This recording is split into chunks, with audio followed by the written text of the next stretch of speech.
Welcome back, Mighty Vandals, to Tubs at the Club, brought to you by Snake River Stampede Whiskey, but we'll tell you a little bit more about that later in the show. We are the Idaho Vandals affiliate on the Big Sky Podcast Network. I'm your host, Dallas Hammer, joined today by brave, bold Brian Marceau, and we're just going to jump right into it, Brian. Idaho named the number 4 seed in the FCS bracket today. Your instant thoughts? My instant thoughts were, God damn, this is such a home run season. Yeah.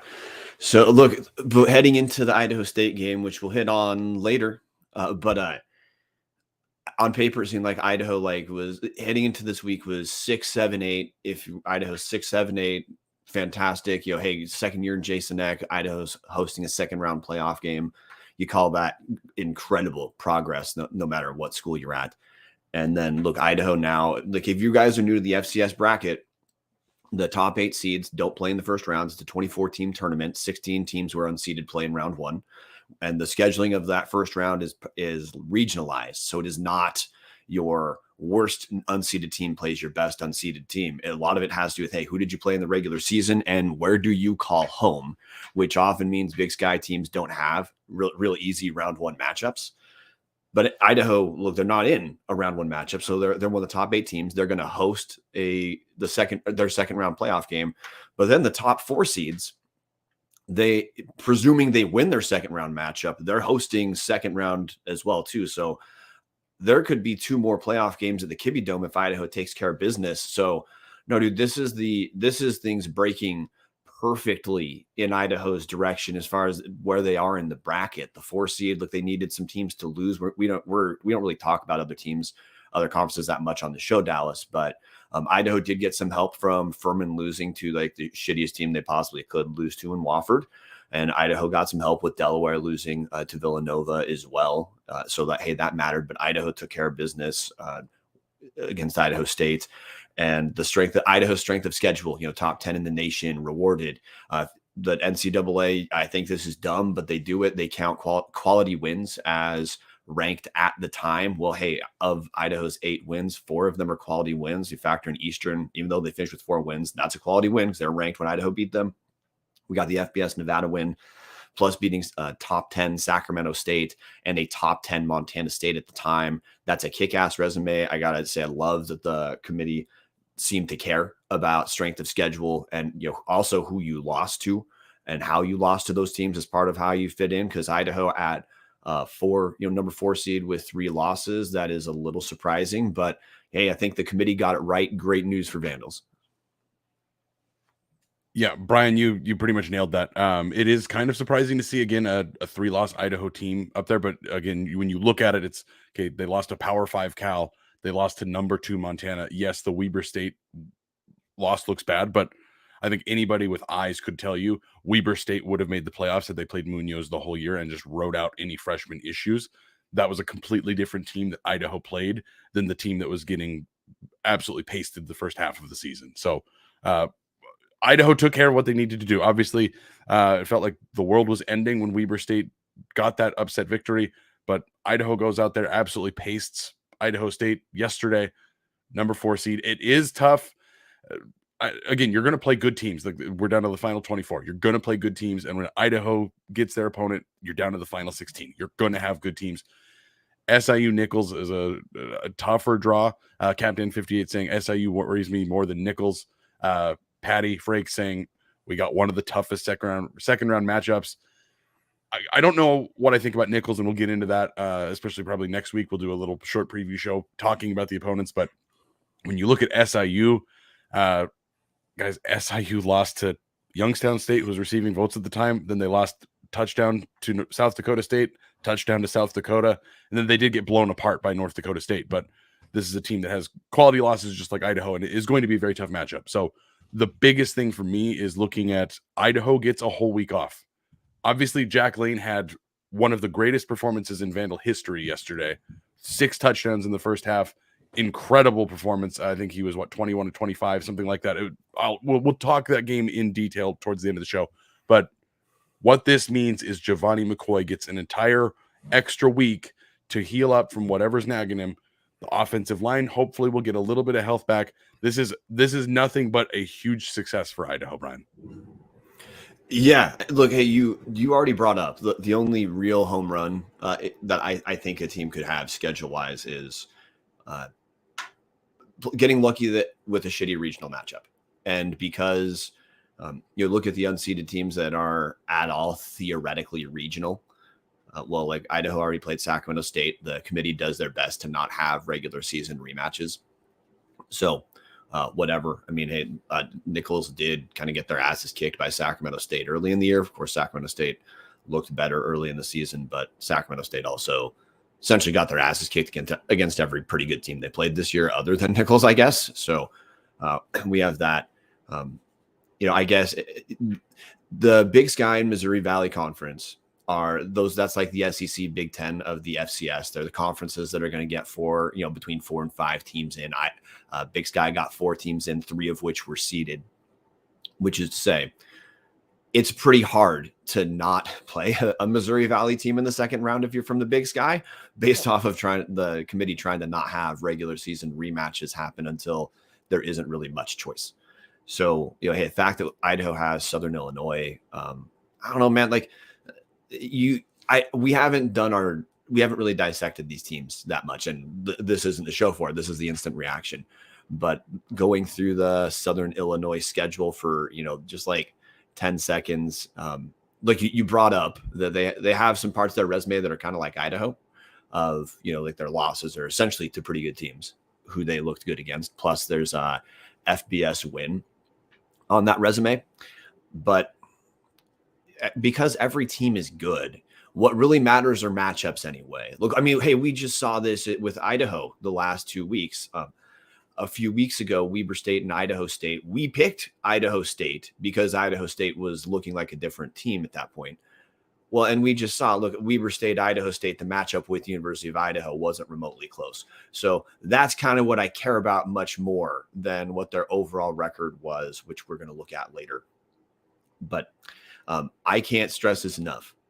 The Vandals getting 2 potential home games in X second year. Absolutely a home run. I was texting people before this event, or before the selection show, saying, look, if Idaho gets to the quarterfinals, to me, that is a home run season for Idaho. If Idaho makes it to the semifinals, that's a grand slam, guys. And Idaho's going to get to host a final. They're going to host they're going to host a quarterfinal. They'd be on the road for a semifinal. But Idaho hosting a quarterfinal? Jesus, man. I would have barely thought that was on the table if Idaho would have won out, Dallas. And this is where we are. So I'm not ready to fret about Idaho's second round matchup yet, especially when teams have to actually beat each other. I'm just incredibly stoked about how fun this season's been. Love that we get to have this season persist at least 2 more weeks, 2 more shows talking about actual like real games, not reflecting. And I guess my thing, if you can get to the Dome, God damn it, get to the Dome. The tickets are, in my mind, quite reasonably priced, which, hey, Dallas, glad to give you no notice to get this up on the screen.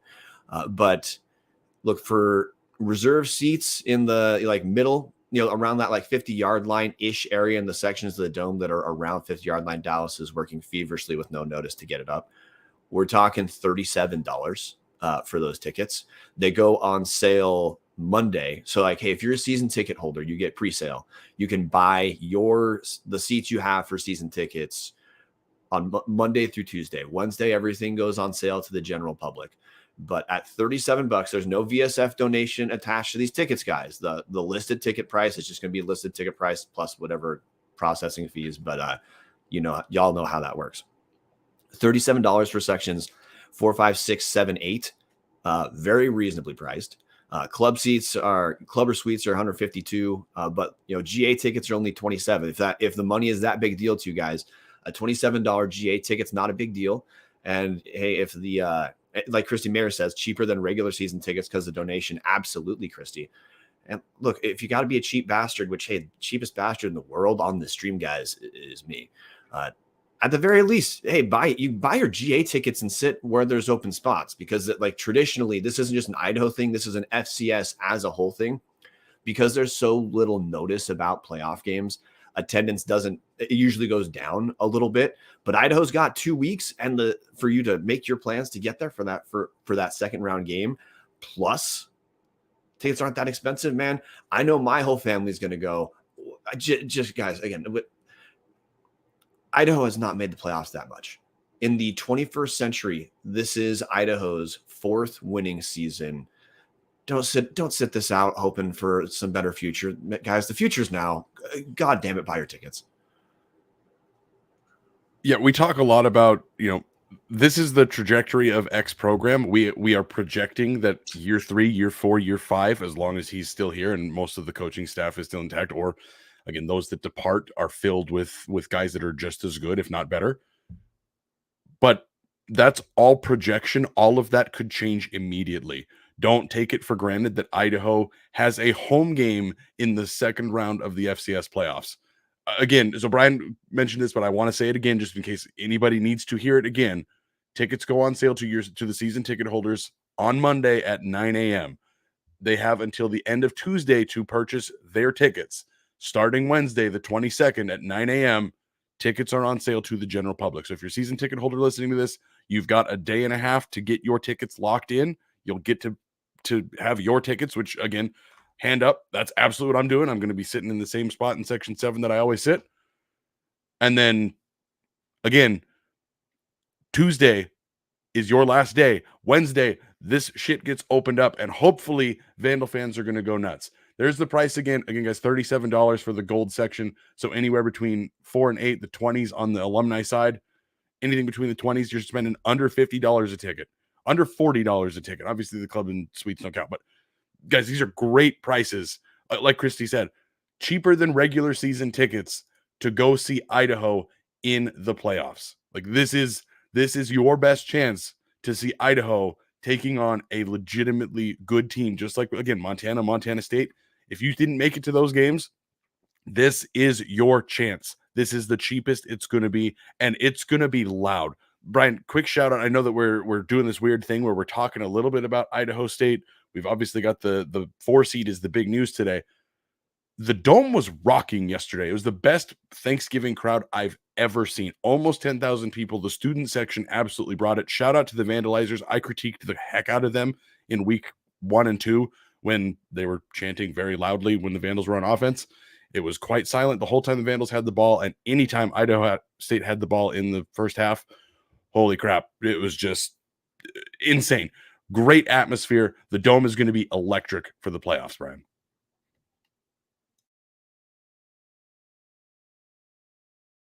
Brian, you're muted.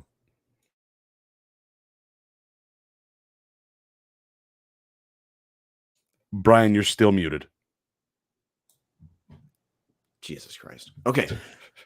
Hey, Dallas, no, dude, you're right. We'll talk about Idaho State in a second. I want to hit, can you throw the FCS playoff bracket up on the screen next? We can go through a little bit of that. But hey, as you're doing that, guys, tickets are super affordable, $10 student tickets. Yeah, Kristy Mayer in the comment section for the Idaho State game project in the parking lot. I was talking to her. She guessed 8,000 fans, 9,800, which is better than the Sacramento State draw.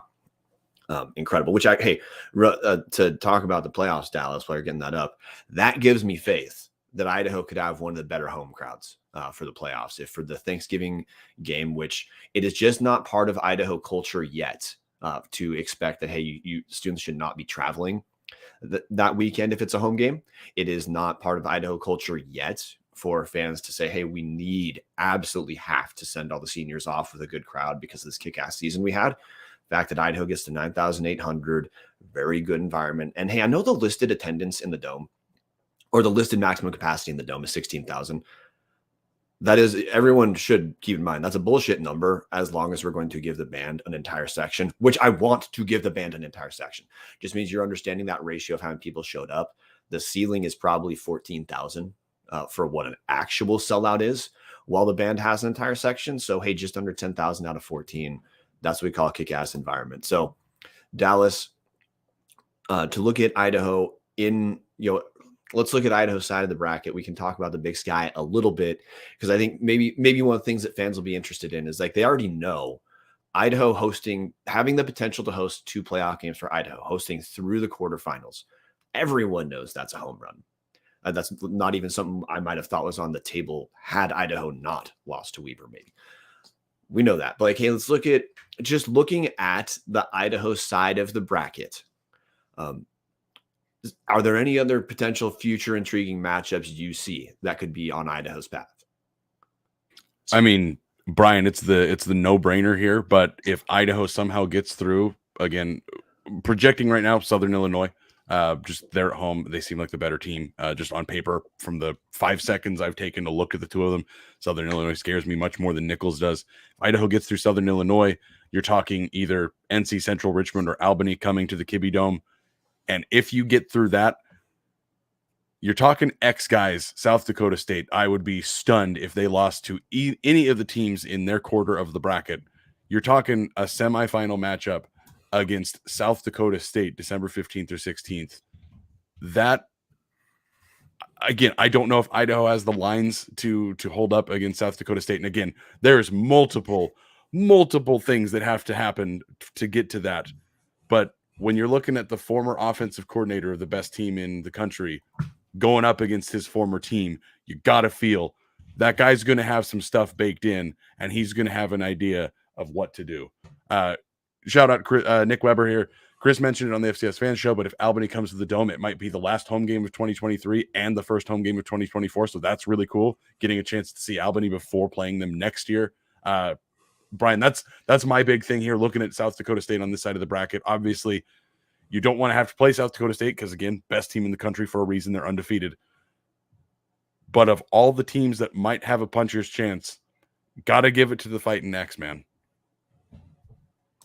Yeah, you hit what to me was intriguing looking through the bracket. Like, obviously, we're not going to get too far ahead because every team in the playoffs is good, minus Duquesne, and that means that to advance the playoffs, you have to beat someone good for sure. But seeing Albany, who Idaho will host on September 14th, 2024, is in a potential quarterfinal matchup. That's actually part of why I was so stoked about what Idaho's placement in the bracket, because we had Montana Parlay on during the Montana State episode. He talked about the prairie cold being a little bit different type of cold than what Idaho's used to. And full disclosure, Idaho playing in the dome. There's not that many weeks of potential cold football Idaho even has on their schedule any given season. I'm cool with Idaho playing dome football until we're talking the number one team in the nation. Because look, I absolutely love this team. I have had so much damn fun watching this team, and I have not for 1 second this season had the expectation that this is a semifinal level team. Hey, if Idaho starts doing this, starts running through seasons like this, then we can start fretting about, hey, how many home playoff games is this going to be for the Vandals? And what does that mean for future matchups? But look, South Dakota State's beat the shit out of everyone. If you're going to bet on any team to win, South Dakota State is probably who you're betting on. So that is a fun matchup, especially if you're viewing. To me, look, if Idaho gets to a semifinal, that's house money, guys. I want the team to win, but I'm not going to be devastated if Idaho loses there. I do think it's important for Idaho when Idaho knows who their second round matchup is going to be. I think it will be important to pick up at least one win. Getting into a Final Eight, the legitimacy of Idaho made the playoffs. They lost their playoff game last year, but hey, the team's building, and then they won this year. That fits a pretty normal track for schools that are on the rise of taking those developmental steps. So hey, when Idaho does get to host whoever the hell it is out of Nichols in Southern Illinois, I think that's going to be a huge deal. And I just can't stress this enough. We should probably hit our ads at some point. Idaho could have one of the best environments now, because look, a lot of playoff teams don't necessarily get that many people. Idaho got to bail on the Thanksgiving week games, which are hard as hell to sell tickets for, because there's no notice for travel for most of the teams. But second, with what we saw this Thanksgiving week now, I'm not anxious about Idaho looking bad on national TV attendance wise for playoffs. I'm pretty ecstatic about the idea that hey, if we can get 9,800 for a Thanksgiving game, Idaho could get over 10,000 for that second round playoff game, have a kick-ass environment. But hey, we've talked about the Idaho section of the bracket. We still have Idaho State game, and we, a little bit of look at the other side, because it is Big Sky heavy on the other side of the bracket. But got to talk. Hey, this is a 1915 small batch night, man. If there ever was one. So Snake River Stampede Canadian whiskey, show sponsor. You can't go wrong with whatever Snake River option you go with. If you go with the Snake River Stampede, it's $25.95 a fifth or $45.95 a handle, the only size I buy. Or if you're celebrating the 1915 small batch edition, that's aged an extra 2 years. It has its own double barrel finish as probably the best Canadian whiskey you can buy, the 1950 in the state of Idaho, $38.95 a fifth. That's a great buy. But then the Snake River Stampede at $25.95 a fifth, that's like the best buy at the intersection of cost and quality you're going to find in the state of Idaho. If you haven't given Snake River a shot yet, guys, do it this week. Brian, I don't want to get immediately into let's grade the season before the season is over, but just on the whole of it, let's say that there is no postseason. Idaho goes 8-3 and are considered a top 5 team in the country. How happy are you with this right now? Because to me, I look at this and this season has been a runaway success. Yes, really want to get that win in the first game of the playoffs, want to see a second home game in the Dome. But right now, Brian, going back-to-back winning seasons for the first time in damn near 30 years. Again, making the postseason back-to-back years for the first time in a very, very long time. I could not be 94, 95. Yeah, I could not be happier with what this program is doing. 94, 95 is correct. I could not be happier with the state of this program right now. Oh yeah, this is an unequivocal A. Not remotely close. I mean, like we spend a lot of time on this show talking about matchups, and we try to talk about stats, all that shit, which it matters. That's also just how you and I understand talking about sports. I want to talk about added enjoyment. I want to talk about added fun to my life.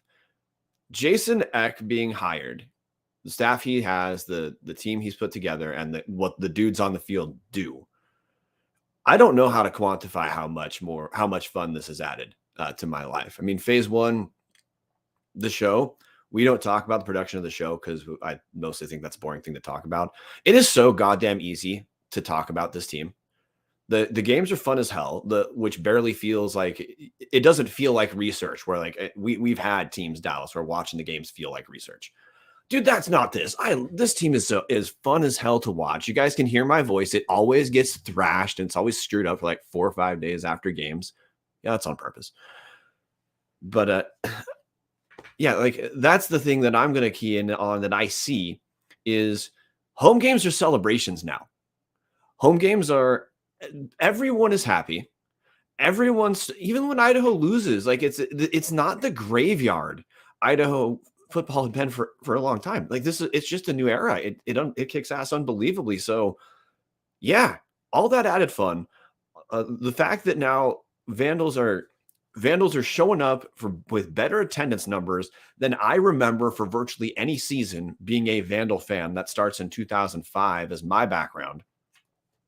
Season's an A. Never mind 4 quality wins. Never mind watching one of the best games I've ever seen in the Dome, the Montana State game. Never mind Hayden Hatton being All-American. Never mind Giovanni McCoy kicking ass. And then, hey, this week, Jack Lane in backup role looks pretty goddamn good. Never mind all that shit. Unequivocal A, Dallas. Not remotely close to anything else. Yeah, I would completely agree. Absolute A on the season. And I think, honestly, winning in the second round, immediately A+. Obviously, I want to see Idaho win the national championship. Do I think that's going to happen this year? I wouldn't necessarily bet a ton of money on it. You'd probably get some pretty good odds on it. Maybe not something I'm expecting to see happen. Obviously, would love for that to happen. But Brian, getting a win here is the only thing that could change this from an A to an A+. Losing would obviously be a bit of a downer. But on the whole, I did not expect Jason Eck to turn this program around this fast. And again, shout out to Eck and all of the coaches. I mean, the players that are here, the guys that have stuck around through the Petrino bullshit, to the guys that came in fresh and have, again, like Anthony Woods, almost 1,000 yards this year, even missing a game, being dinged up. Like, this program is changing before our eyes. And I feel just lucky that we are seeing this, because right now, Brian, this is the best time I've ever had being a Vandal fan. Again, throughout virtually everything in my life I can remember, Idaho's never had back-to-back winning seasons. Again, 94, 95 is out there, but I was 2-3 at the time. Like, I don't remember that. This is the prime of Idaho football in my lifetime, and I'm going to enjoy every single second of it while it's here. Brian, you mentioned it, Jack Lane. I do want to get into Idaho State here. Do you have any other thoughts about Idaho being named the 4 seed? Any other thoughts about the bracket at all? I know we didn't touch on the other side of the bracket, but we can kind of get into that on the next show. Any other thoughts you got tonight? Yeah, I'm going to step on what you said and talk about the other side of the bracket just for a second, which is Dallas. You can throw the link up if you want. Guys, the NCAA has the bracket itself, Dallas. NCAA has this published already, just to make sure.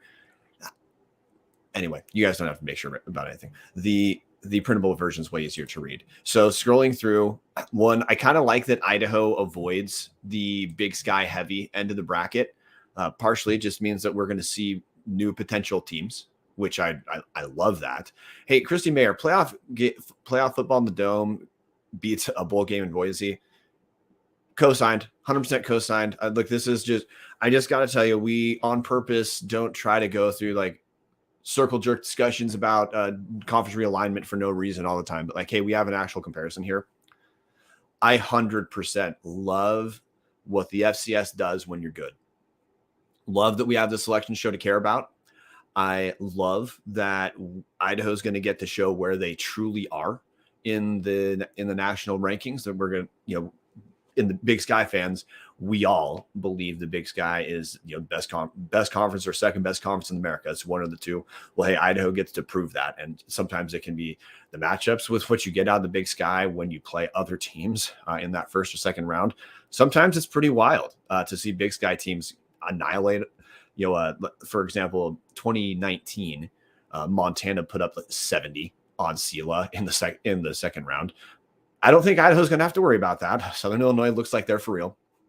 But that's just kind of fun that we get to see teams from the other side of the nation that we don't typically see. That's what our bracket is. But second, I'm okay with being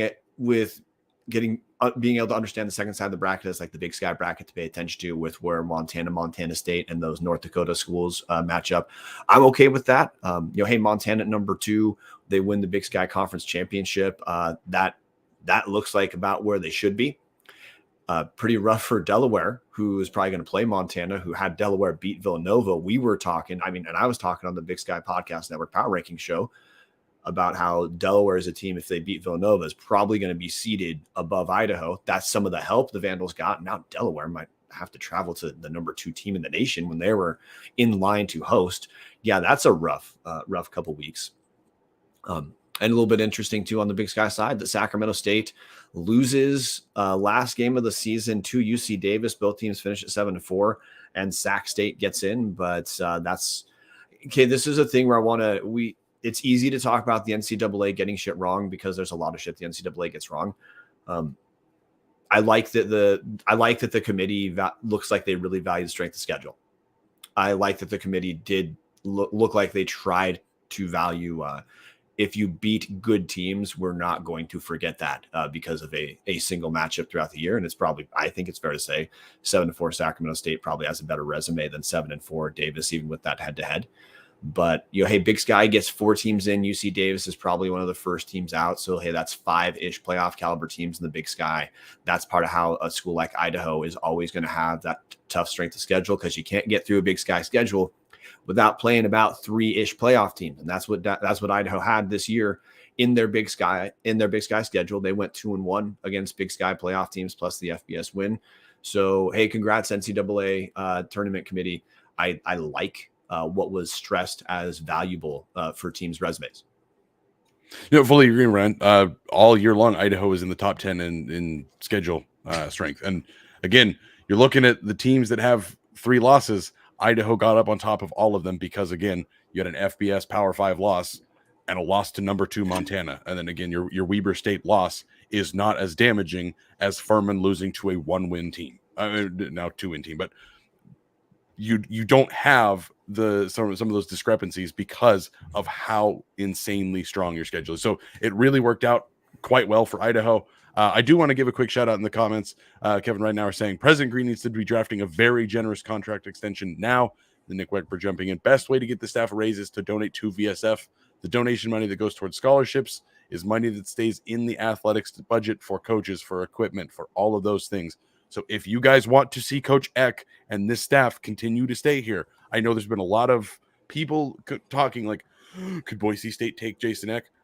I don't think that's going to happen. I don't think Boise State is smart enough to do that. I think Boise State is still doing the thing that, unfortunately, I think is stupid that Idaho does.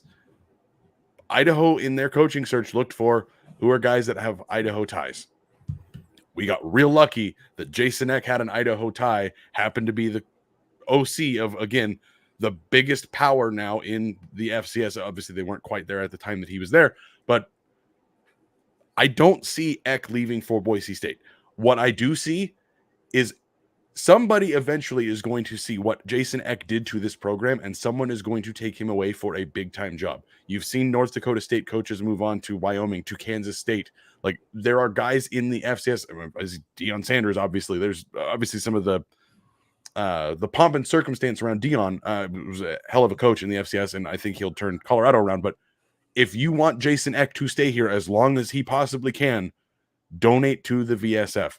Get them some cash to keep him around so we can build that statue out in front of the dome. Maybe we rename it the Jason Eck Field at the Kibbe Dome at some point. Like, if you want that to happen, you got to kick the pockets up to keep the guy here. So, Brian, that's the one thing I wanted to hit before we move on.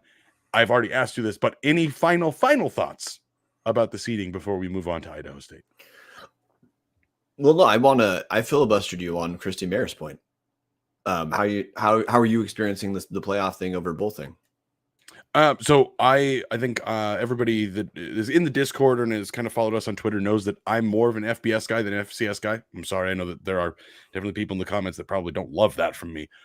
I follow the FBS much more than the FCS, and I always have, I always will. At the end of the day, I would love for Idaho to be in the Mountain West / Pac-12, whatever the hell's going to happen there. I would love for Idaho to go back to that at some point.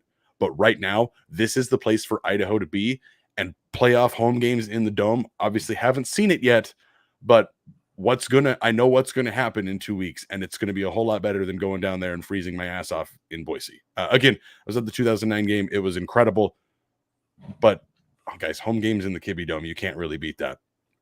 You just can't, especially in the middle of December. I'm thrilled with this. I love where Idaho is. Again, long term, I'd love to see Idaho back at again, the group of 5 or Power 5 or whatever happens when the NCAA finally loses out to the power that the Big Four conferences are gaining.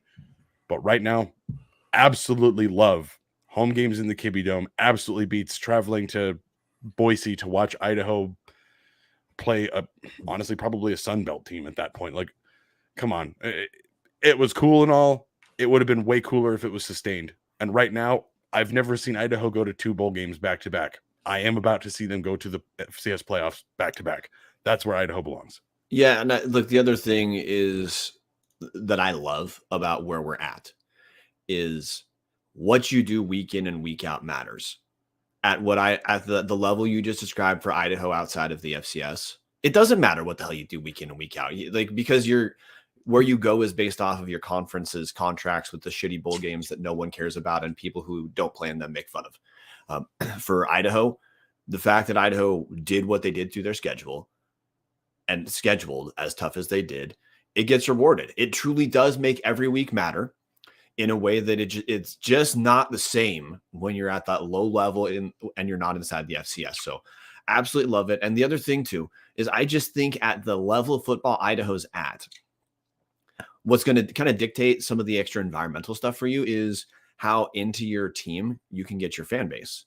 And hey, if you were complaining about Idaho only having 4 home games this year, which, hey, I wished Idaho had more home games. I think, by the way, hey, unequivocally, that was the right call for Idaho to bail on the shitty D2 game in week 1 or whatever the hell it would have been for Idaho this season. But hey, the gamble was, and look, and I think I don't remember the actual language Jarek Walcott used, but the essentially like selling this to the public was, Idaho, look, we want to trade a home game in September for a home game in December. Mission fucking accomplished, Brian. Potentially mission accomplished times 2.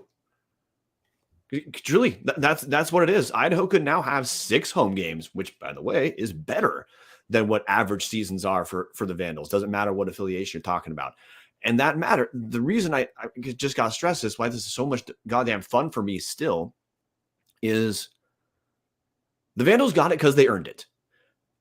That is part of what I like about this level is your team gets what you earn. And you earn it by beating good teams and sometimes beating the shit out of shitty teams, which we will eventually get to that, guys, I promise. And look, we don't have a wake up early Sunday and like sit around being excited about the selection show, telling you where you're going to go and what that means for your next couple of weeks at another level. So I'm all in here. And I really think people should, I got to stress this. If you're not all in at this point, man, what the hell has to happen to get you all into this Vandal team? Buy tickets if you can. Another thing to do, if you can't travel to this game, join the #OnlyTubs Discord, patreon.com/Tubs at the club. It costs $250 a month. We're okay with more than $250 a month, but it's just $250 a month. The chat goes absolutely wall to wall for all of the games, especially road games. But hey, there's a lot of people who can't travel to the home games because, hey, you're Captain and you're living in the Eastern time zone. So getting to games is a big deal. Or, hey, you have family and you just can't travel every single Saturday to get to the game, but you still want to be involved. It's a ton of people who are super into the games. It has none of the like typical annoying internet shit. It's all people who are into the Vandals, into having fun, into talking Vandal football, Big Sky football. It also gives, if you can join the Discord, it also gives you an excuse to become friendly with people you're going to see when you actually travel to the games. So again, patreon.com/Tubs at the club to support the show and join the #OnlyTubs Discord.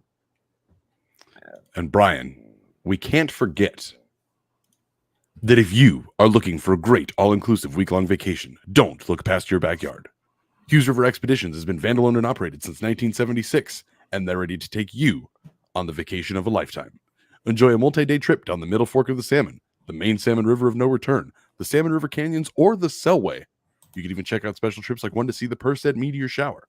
Camp on pristine beaches, run amazing whitewater, hike scenic trails, spot wildlife, soak in beautiful natural hot springs, and fish some of the most remote stretches of river in the entire country. Just bring your clothes and let HRE handle the rest. Grab a paddle, catch dinner, and ride the bull all throughout the Gem State. Call them now at 800-262-1882 or check them out at hughesriver.com. And Brian, we actually are going to need to talk to Colin because their website has been updated. And the website's number is a Montana area code 406-540-4450. So if you're thinking about giving Colin a call, try 800-262-1882.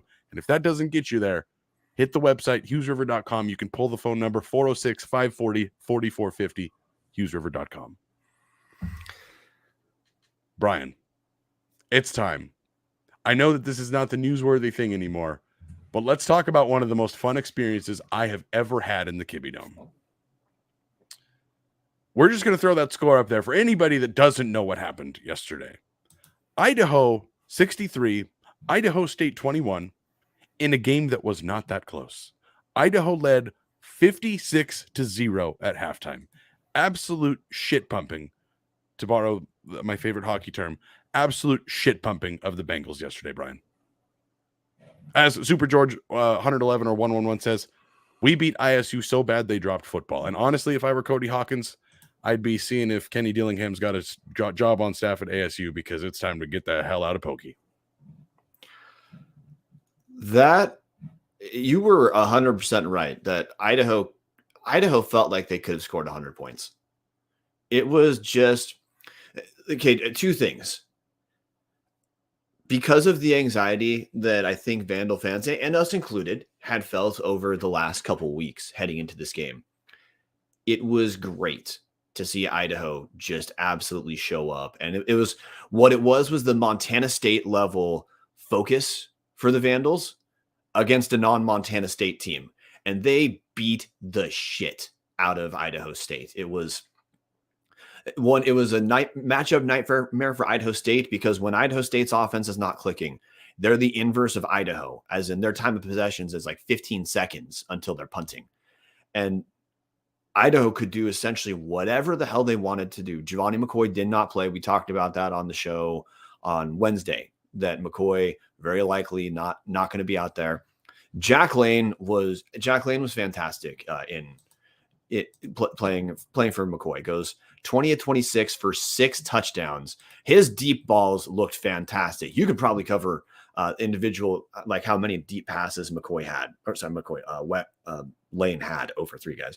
But Jack Lane looked very good, man. 6 touch. Now you wish that Giovanni McCoy had a single week this season where he had the kind of pocket time that Jack Lane had. That, which is to say, hey, the Idaho O-line took care of their end of the deal. Idaho O-line looked great against the Bengals. But Idaho was clicked. Didn't matter if it was on the ground or if it was through the air. Like, hey, Anthony Woods, 18 rushes for 115 net yards and a touchdown. Lane, 20-26 for 275 yards and 6 touchdowns. A lot of the bench wasn't playing in the fourth quarter, but 316 passing yards on the game for the Vandals, 283 rushing yards. Jason Eck got to shift back to that, rushing more than the team passes, 46 rushes to 24 total passes. Man, everything clicked for the Vandals. And then, man, Hayden Hatton, Jesus Christ. Well, and actually Hayden Hatton didn't even lead the team in receiving yards because of some long passes Jordan Dwyer hauled in. Dwyer led the team receiving yards, 3 catches for 100 yards and a touchdown. But Hayden Hatton, 5 catches, 74 yards and 2 touchdowns. This was just Idaho State was blitzed in metaphorically speaking, in every possible facet of the game. Idaho came to play in every possible facet of the game. The first quarter took like an hour, Dallas, because of how Idaho was scoring quickly and Idaho State was sprinting to punts. It was honestly, it felt like the game was on pace for 7 hours with how bad Idaho was dominating. Brian, don't forget that Jermaine Jackson also returned a punt for a touchdown and completely shut down any chance they had at doing anything special teams related. Guys, it is impossible to state that was the most dominating performance I have ever seen from an Idaho team. And I watched Idaho beat the shit out of Simon Fraser. That's what Idaho State looked like. I made the joke in the stands. I didn't understand that Cody Hawkins was he's a philanthropist making Idaho State a home for Simon Fraser refugees. And I say that because Idaho led, look, the final score is 63-21. Idaho led 56-0 at the end of the first half. And second half, Idaho was not trying to run up the score. That's just not who Jason Eck is. Now, at times you might have thought that's what they were doing because Idaho State could do nothing whatsoever to stop Idaho for the majority of this game. But 56-0 at the half. It just felt so goddamn nice to have the seniors get to be sent off with a good crowd. That was the other thing. Hey, want to pat Vandal supporters on the back. I talk about Vandal PTSD of you take stuff in the past that has nothing to do with this season and believe that's going to impact this season. Here's my Vandal PTSD. I still remember that first game Jason Eck had in the Dome, the Drake game with like 3,500 people there. Which just made me anxious as hell about how many people are going to show up for this game. We already told you 9,800, which is a great job, Vandal Nation, getting to this game, sending the seniors off with a pretty damn good crowd, giving us confidence to believe the Vandals could get around 10,000-ish for a home playoff game. So Vandal fans, you held up your end of the bargain. And if you came, the Vandals, they got to put to rest any anxiety you had about the potential for a seed while just slamming the door shut instantaneously on the Bengals. And Brian, shout out to the defense, 4 interceptions. I know that Idaho State throws the ball all over the field. It's a little bit easier to anticipate intercepting a ball because you know that they're going to throw the ball on virtually every single play. But it really felt like the defense was looking to turn that turnover margin around in one game. It was honestly, guys, I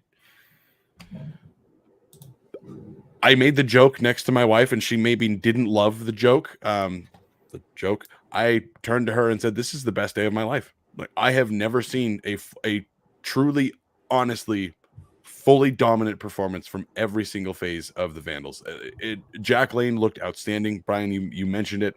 Anthony Woods, shout out to Anthony Woods, 13 yards short of 1,000 on the season. Obviously, if he plays at Weber State, he absolutely blows past that by a wide margin.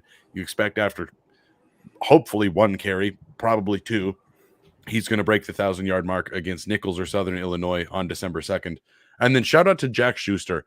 Very first career touchdown very first touchdown catch with 8 minutes left in the game, 63-14. Go find the video on Twitter if you didn't see it, or again, watch the replay of this game. If you have Vandal PTSD and you're looking for a day to feel really good about yourself, go watch the replay on ESPN Plus. I can't imagine you're listening to us without having watched the game. But if you haven't watched the game, the one person of you that is probably out there, go watch this game. Idaho absolutely demoralized this team. But Jack Schuster, shout out, watching the entire team just mob him. And then he on the sideline, there were guys just dapping him up and down the field. Coolest thing to see. The team is honestly a brotherhood, it feels like at this point. And I didn't get that feeling a lot from the Petrino era because I felt like the coaching staff didn't like the players didn't like the coaching staff. You do not get that feeling with this. This is what I have dreamed of Idaho football being my entire life, Brian, and blowing out the in-state rival to a point that, again, I haven't heard from McLean today. Haven't heard from the Jungle Land guys today. Haven't heard from the Jungle today. Kind of nice to shut little brother up a little bit. Honestly, Brian, this is one of the best weekends to go from biggest win I've seen really ever to the number 4 seed in the country in a 14-hour window. It's a great time to be a Vandal, man. Yeah, no, hey, credit to the ISU and the Jungle Land podcast. All those accounts were self-effacing right away. Like they're fun. So like, hey, we're going to hear from them. We're glad that Idaho State is worth paying attention to a certain extent right now. But from the Idaho end, hey, you talked about the 4 picks, and dude, that was the other thing that was great to see is Idaho this season. There's a lot of turnovers Idaho could have forced this year. It's just Idaho's luck with capitalizing, which is going to vary year to year. That's just how turnovers work. There is luck does factor into who forces how many turnovers. That where the ball bounces really does matter.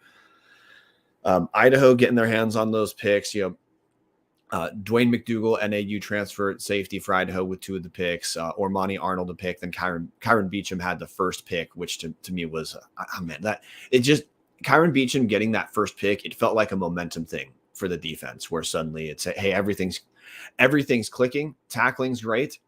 So now if there's a chance to force a turnover, Idaho's going to do it. And real happy for the defense. Other than, look, they obviously beat the shit on Idaho State. It was 56-0 at half. But the team capitalizing on those turnovers, I guess that's another thing to take from this game, heading into a potential matchup is, look, offensively, Idaho gets to wipe away that last. Idaho had not broken the 30 mark for 4 consecutive games. So it was great for Idaho to blow through that in what felt like no time whatsoever. But then second, for the defense to put things together, it feels like this was what Idaho, aside from the brain dead, Idaho needed to win for seeding. This type of blowout win felt like it's what this team needed to kind of, restore. I'm not saying the team lacked confidence in themselves. I don't believe they did. But I do know that the team was aware, like, hey, the whole season they hadn't been forcing turnovers. That's just reality. Or hey, offensively, everyone knows this is a stacked team, but they hadn't really produced that well for a month. It was great to put both of those things to bed in this game, and again, the rest of the game was a celebration. It was actually weird. I moved down, sat by you, Dallas, in the second half. It was weird in the second half to suddenly not have to track what down Idaho was on, and you're just kind of experiencing the game. Not saying that's how we want every single game to be or something like that, but hey, Farron in the comments section saying PTSD, Petrino, traumatic stress disorder. I'm not going to talk about Paul Petrino, but I am going to say it was a great cap to a regular season to have this blowout win over Idaho State. And yet to shift our focus to, Vandals took care of business. Let's see what that means for the playoffs. Yeah, Brian, I just want to give one last shout out to the defense. Outstanding performance after we've seen some struggles recently. Big shout out. We've mentioned that the secondary behind Marcus Harris sometimes gets picked on a little bit. It was Dwayne McDougal, Ormani Arnold, and Kyron Beecham with the picks today, or yesterday, I should say. Like, the guys that weren't Marcus Harris are the guys that stepped up. Marcus Harris looked phenomenal again, but that's pretty typical at this point. You'd have to be pretty stupid to ever say that he shouldn't be playing on the team because you think he's not very good. Again, very stupid if you think that or have ever thought that in your life. Sorry. Shots fired. Lateral move. Anyways, I just really want to give one final shout out to Dwayne McDougal, somebody that the coaching staff talked about wanting to have recruited as a true freshman last year, convinced him to transfer out of NAU between the last season and this season, and then coming up huge with those 2 picks. And again, hasn't seen a whole lot of the field this year. Makes me feel really good about watching what's happening with this defense. It's a bummer that Trey Thomas is obviously in his final season. I thought he looked pretty good, and then you see X-Ray Alexander up here with 8 tackles. Dude, X looks like he's going to be a player of the year in the Big Sky before he's all said and done here at Idaho. Honestly, truly outstanding work from X. I think that we are going to see, obviously it would have been really nice to have Paul Mawala still around and have a little bit more depth in that linebacking room, but you see X playing so well, and then Eck right next to him is also obviously growing and getting better each week. Brian, this is a team that we're talking about. Yeah, we're having a great season right here. There's going to be guys that are gone. It was senior day, so again, you had both of the Hattons, you had Jermaine Jackson go. Like, there's going to be a big change in, I think, some of the statistical production this next season because you're most likely not going to see Hatton and Jackson again. But there is enough youth on this team. Like you said, Jordan Dwyer led the team in receiving yards. There's Hatton was honored on senior night. Yes. So both of the Hattons plus Jackson were honored on senior night. So it's fairly safe to assume they're not going to come back. A guy like Alex Moore was honored on senior night. He's technically a redshirt sophomore eligibility wise, but again, when you walk on senior night, it's usually pretty safe to assume they're not going to be back next year. We could see Alex Moore back here for 2 more years. They did say he's working on his master's. So might be just, hey, wanted to walk out with these guys because, again, it feels more like a brotherhood than it ever has to me, at least since honestly, even the early days of the Akey era, because the end of the Akey era obviously did not feel like that. There's some things going on in those locker rooms. But Brian, Nick Weber saying it perfectly. Eck and Slice were playing Madden yesterday. Punting wasn't an option. When you look at the drive chart, it's insane what Idaho did yesterday. Look at all of the touchdowns on the board. Obviously, you have to get a bunch of touchdowns to get up into the 60s, but all of these touchdowns, the one fumble from Woods where he got wrapped up around the legs and then took a huge shot to the chest. I was honestly stunned he got up so easily. Fumbled, but then Idaho got the ball back immediately. And then again, more touchdowns. And then unfortunately, some downs in the end of the second and then the third quarter when Idaho had very visibly taken the foot off of the gas and were just out there getting guys reps. But Brian, the future is so bright for Idaho. And then Buford Hornweasel saying Alex Gubner walked last season for the Grizz and came back for 1 year. Never say never. And obviously, I think Gubner is probably the best defensive player in the Big Sky this year. So never say never. Guys might come back. But if this was the second to last or third to last home game for Hatton, Jackson, and some of these seniors, Brian, what a hell of a way to go out. Hey, I want to shift back because there's a playoff thing we did not talk about that we can in a second. But before we talk about that, it's the literal schedule. I'm going to guess to run through players of the game really quick. I'm going to go offensively. I'm going to go Jack Lane, just in backup duty, throwing the 6 touchdowns. Also, hey, Jack Lane was productive as a rusher. He runs a little bit different than Giovanni McCoy, where I think Giovanni McCoy he's quicker left to right. I think his scrambling is more to extend plays, and he will opportunistically rush and be fine. Jack Lane's a little bit more of a tuck and run rusher. Not saying he runs like a running back, but compared to McCoy, he runs more like a running back than Giovanni McCoy does. So a little bit different. But hey, Jack Lane, 9 rushes for 33 net yards, 41 gained yards. So Lane was just good all over the place. And it's great to see. Look, I want McCoy to be healthy. I want Giovanni McCoy out there. It's very easy to fall in love with the backup quarterback when the other team has no tape on the dude. And Jack Lane got the best quarterback matchup other than like Idaho, Cal Poly that an Idaho quarterback could possibly get this season. So just want to acknowledge that. I think McCoy would obviously have kicked ass had he been there, but we've seen McCoy play at an elite level under duress. So just, hey, you're comparing the two guys. Please just don't forget that we've seen McCoy look great against nationally elite defenses who are harassing him. And that's what kept the game close.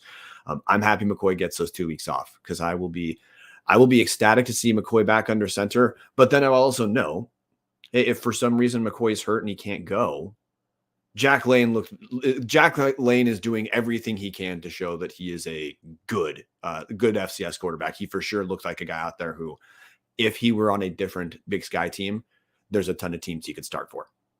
Yeah, 100%, Brian. I mean, it might be a bit of an overreaction, but I don't know many quarterbacks in the Big Sky I would take over Jack Lane based on what we've seen out of, again, the statistics were not quite the same against Idaho State last year, which again was an even worse Idaho State team, but thought he looked pretty confident, had some freshman mistakes, but that happens when you're a true freshman playing. Again, go back and look at Vonnie when he got thrown into the Eastern game his true freshman year. Yeah, second start.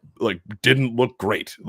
It's just what's going to happen, especially, Vonnie was put well behind the 8 ball because Petrino was there. So love to see that, again, this bye week is going to get Vonnie healthy. At least I assume this bye week is going to get Vonnie healthy. That extra full week off of not having to take shots, not having to be super prepared for, hey, I'm going to get behind this pocket and hopefully not get ripped to shreds. That's going to be a huge help. And hopefully we see Vonnie at full health against Nichols or Southern Illinois on December 2nd. But Brian, I have to go with Jack Lane as the player of the game. I know we like to try to pick different guys. Anthony Woods, obviously 18 carries, 115 yards and a touchdown, had a heck of a game. Jordan Dwyer, 3 receptions, 100 yards, 1 touchdown, looked really great doing it. Hayden Hatton, one of the best catches of the year, high pointing over a safety in a corner. Jack Lane hit him perfectly in the end zone. But Jack Lane put together one of the best performances. Nick Weber, shout out, Tony Trees. Jack Lane put together one of the best performances in Vandal history. 20 of 26, 275 yards and 6 touchdowns in the first half. If for some reason this had been a shootout, I think Lane probably could have gotten 7, 8, and 9 in there if he had really needed to. But obviously the game was over, honestly, just a couple minutes into the first quarter. But for me, Brian, player of the game, absolutely no question, has to be offensively, it's Jack Lane. Defensively, I've got my pick, but I'm going to let you go first. It's okay. It's hard to me to pick. It's hard to pick one dude because in all facets, Idaho defensively took care of business. But I'm going to do the maybe brain dead thing, maybe not. Trey Thomas with a sack, 2 tackles for a loss, 8 total tackles. I'm picking him just. I probably should go with Dwayne McDougal because of the 2 picks. But the reason I'm stressing Trey Thomas over the secondary is Idaho has had some lapses in tackling this season. That absolutely was not on the table for even 1 second of this game. You could throw an extra Alexander in there as well as potential guy, but I'm just going to go with Trey Thomas in addition because the sack and the tackle for a loss. But there's a ton of dudes who'd be easy to pick as the game changers because Idaho took care of business the entire night. Yeah, I mean, there's again, you could list off a whole bunch of guys on here. Shout out Super George 101 saying Dwayne McDougal. I think McDougal had an incredible game, obviously 2 picks. But to me, Brian, it's Ormani Arnold because that pick so early on in the game, I think set the tone for this entire team. I think Idaho blows the absolute piss out of Idaho State no matter what happens. But I think Ormani Arnold getting that pick so early on was just the nail in the coffin immediately that Idaho was going to be full throttle the whole half and just punch Idaho State in the mouth over and over and over and over and over again until Cody Hawkins regretted ever opening his stupid fucking face. And then special teams wise, absolutely special teams player of the game, Jermaine Jackson, like obviously took that punt to the house. And at that point, Idaho State mostly just started punting it out of bounds because they realized how terrible that was. Shout out to the entire coaching staff for trotting out Hatton and Jackson as dual punt returners on that play. I don't think Idaho State had any idea what to do with that. Okay, I do have one question for you. Does it change your vote for defensive player of the game to know that Kyron Beecham was the one who picked off the first pass? Ah, shit, that was who I meant. Yes, that was who I was talking about the whole time. That's my fault. That is 100% my fault. It was Kyron Beecham. I remembered his number. I didn't have the number and roster up on me. But yes, Kyron Beecham, player of the game, because of, again, I thought that first interception was the tone setter for the entire night. I think you're right too, but hey, you can't go wrong anyway. And brain dead Jermaine Jackson, special teams player of the game with that kickoff return for a touchdown. Hey, the thing I wanted to talk schedule wise is so Idaho, December 2nd is the announced date of that playoff week. Have you looked at the announced kickoff time so far for the Vandals Dallas, which is December 7th? Yes, 7 p.m. kickoff for the Vandals on December 2nd. Yeah, 7 p.m. kickoff for the Vandals on December 2nd. That's a Saturday. Hey, question for you. Do you like Idaho having the night game or not? It depends. I loved the idea of it, and then I didn't love the execution of it the last time it happened. So I love the idea of the night game. The last time being Montana. The last time, yes, thank you. The last time being the Montana game. I personally love the idea of the 7 p.m. game. I think there's a different energy with a night game. I understand that it can make things tough because, again, luckily, Wazoo's definitely not going to be playing because it's the conference championship games that weekend, and Wazoo's definitely, I mean, that's not held in Pullman, but Wazoo's season is over. Hopefully people are able to get to Moscow / Pullman / maybe a little bit of overflow into Lewiston. I like the 7 p.m. game. I know it means I get back to Spokane at like 3 a.m., but I personally like the 7 p.m. kickoffs. I like night games. It's what I'm used to because I went to for anybody that doesn't know, used to be a sports journalist here. I've been to so many Wazoo games that were night kickoffs that I like football at night. It does it for me. Don't know why. Yeah, I'm with you. And hey, one thing I want to bring up is get your hotels right away, guys. Their commencement in Moscow is December 7th. So for like the first time ever, Idaho gets to hotels might not be that big a deal to get. So get your hotels, Airbnbs, whatever the hell you do. If you want it, get it now. I love the night game. Part of why I like the night game is, hey, maybe now this could just be like a dumb idiosyncrasy for me, but I like when the event feels like there's nothing else to care about but the event. And no matter what playoff football game, it's going to be intense. But the night football game feels different because that is just what everyone is doing with their night. Otherwise, you're just going to go home, or if you're tailgating, staying in your RV, you're doing that. But the focal point of your night is it. Second, hey, if you're a person doing childcare who needs childcare, you probably have it arranged. So it's just you're just at the game and that's it. There's nothing else. There's nothing else to be concerned about. So like, hey, that's part of why I like the night games. Is I guess it makes the game feel, if your team wins, it gets to feel like it's more of a party, and that's what you're there for. So I love the night kickoff, and also just for me executing it personally, selfishly, this is going to be way easier for my whole family to head down. So I like the night kickoff. I sure as shit am going to be there. Probably not getting. Nick Weber saying too late on hotels. Well, hey guys, we tried. I like the night kickoff. So, oh yeah, Kevin Marshall comment section. Brian and Dallas like the nightlife. They love to boogie. God, remember, damn. Nickelback exclusively plays at night. They don't play morning shows. Absolutely. So no, dude, I think it's a home run. I am ready. Dallas, we're at over an hour. We're still going to talk on Tuesday or Wednesday. I have one last thing. Okay. Patreon.com/Tubs of the Club. It's the best place to hang out. We've already mentioned it. But if you like talking Vandal football, if you like hanging out in the comment section, if you like listening to us, if you hate listening to us, Patreon.com/Tubs of the Club. It's less than the price of a coffee per month to just. You got a whole bunch of channels. Again, we always talk about football, but there's channels for basketball, both men's and women's. There's channels for soccer. There's channels for volleyball. Like, there are a bunch of discussions that are not just around the football team. There's university talk. There's even just a free talk. If you decide, hey, that Nick Weber guy's pretty cool, I kind of want to just randomly talk to him about whatever the hell I want. Hang out. It's a great place to, again, there's all Vandals. There's other places to go, but we like our little curated community. We think it's pretty accepting. It's a pretty good place to, again, talk Vandal football. And right now is the best time to be talking Vandal football. Okay, the other thing I want to bring up, not to extend the commercial, but just so you guys know, look, Tubs of the Club doesn't really publish written work anymore. It just doesn't fit with our time. We actually do a ton of our written analysis. We just throw into the Discord. And it's not just us. We have other Vandals who are knowledgeable about the sport who they don't post on Tubs of the Club because we don't care to do that. They post their analysis of what they're looking at in the Discord. So as far as like, if you're interested in more Vandal content, join the Discord, dude. You'll get it. We have guys like Patty Ferguson and Taylor Cash who watch a ton of football outside of Idaho, who they're going to talk about the stuff they see. They're knowledgeable. It's the kind of stuff that we would want to include on the show anyway, and people do it there just because. So yeah, patreon.com/Tubs of the Club. Dallas, we're still going to record on Tuesday or Wednesday. We haven't really verified which one. That show, hey, we have all Big Sky Awards that are going to be coming out pretty quick. So that'll be kind of the focus of the show. And then a deeper look at Nichols and Southern Illinois and our official Tubs of the Club Supreme Court adjudication.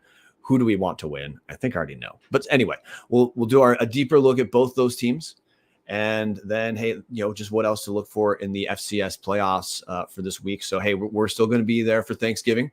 And then, shit, dude, biggest game in Moscow since Montana State, which was the biggest game in Moscow since Montana.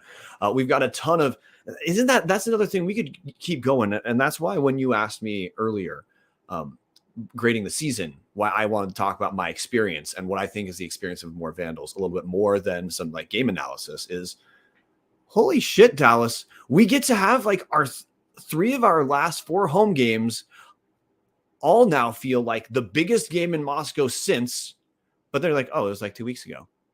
It's been a special season, and it's not too late to get on board for the season, guys. Support the team, support the coach, and just treat yourself. You're a Vandal. You've lived through a lot of pain. Show up for the good stuff too. With that, if you ain't Vandal, you ain't shit. Go Vandals. Go Vandals. This is producer Brian doing a terrible job of even finding what we're going to play us out with. So we're just going to call it good. See you guys Tuesday.